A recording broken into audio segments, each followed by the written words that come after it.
আসসালামু আলাইকুম। আশা করছি যে যেখানে আছেন ভালো আছেন, সুস্থ আছেন। আমাদের এখানে খুব অল্প সময়েই ধনিয়া পাতাটা পাওয়া যায়। তাই আজ অনেক দিন পর ধনিয়া পাতা পাওয়ার পর মনে হলো একটু টক কিছু মাখিয়ে খাই। ঘরে দেখলাম শুধু একটা কাঁচকলা আছে আর একটা পেঁপে আছে।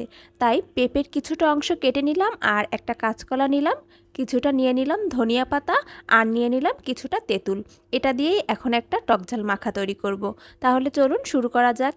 এই তো এখানে আমি দুটো শুকনো মরিচ পুড়িয়ে নিয়েছিলাম আর কিছুটা লবণ নিয়ে ভালো করে শুকনো মরিচটাকে একটু ডলে নিচ্ছি। যেহেতু মরিচটা আমি পুড়িয়ে নিয়েছি তাই একটু কালো কালো দেখাচ্ছে, কিন্তু পোড়া মরিচ দিয়েই যে কোনো টক মাখা তৈরি করলে বেশি ভালো লাগে, তার জন্য মরিচটা পুড়িয়ে নিয়েছি।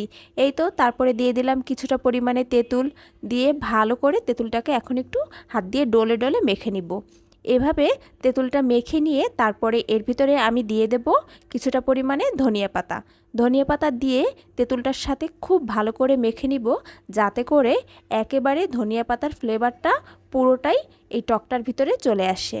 এর জন্য একটু ভালো করে ডোলে ডোলে মেখে নিচ্ছি। তারপরে এর ভেতরে আমি একটু পানি দিয়ে দেব, যাতে করে তেঁতুলটা একটু মাখা মাখা হয়, তাহলে মাখাটা বেশি ভালো লাগবে।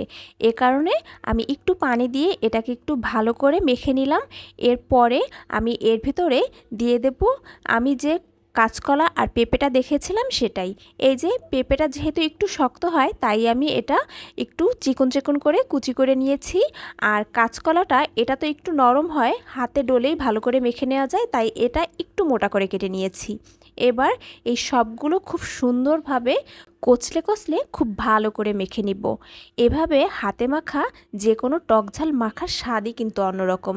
যতই হামানদিস্তা আর অন্য কিছুতে করেন না কেন, হাতে মেখে যে ভর্তাটা তৈরি করবেন দেখবেন সেটার স্বাদই হয় অন্যরকম। এই তো খুব ভালো করে আমি মেখে নিচ্ছি যতক্ষণ না পর্যন্ত এটা একেবারে সফট হয়ে আসছে আর একটু পানি ছেড়ে আসছে। যখন দেখবেন যে এভাবে একটু পানি ছেড়ে আসছে তখনই কিন্তু এটা মাখা বন্ধ করে দিতে হবে, না হলে একেবারে বেশি পানি বের হয়ে গেলে তখন কিন্তু আর খেতে ভালো লাগবে না। এই যে দেখুন মাখাটা কিন্তু একেবারেই রেডি আর আমিও খাওয়ার জন্য একেবারেই রেডি। এই তো বসে পড়লাম একটা চামচ নিয়ে, কিন্তু তার আগে আপনাদের একটু দেখিয়ে দিই যে ভর্তাটা দেখতে কেমন হয়েছিল। এই যে দেখুন ভর্তাটা দেখতে কেমন হয়েছে, খেতে কিন্তু ভীষণ মজা হয়েছিল। আশা করছি ভিডিওটি আপনাদের সকলের ভালো লেগেছে। সবাই ভালো থাকবেন, সুস্থ থাকবেন। আল্লাহ হাফেজ।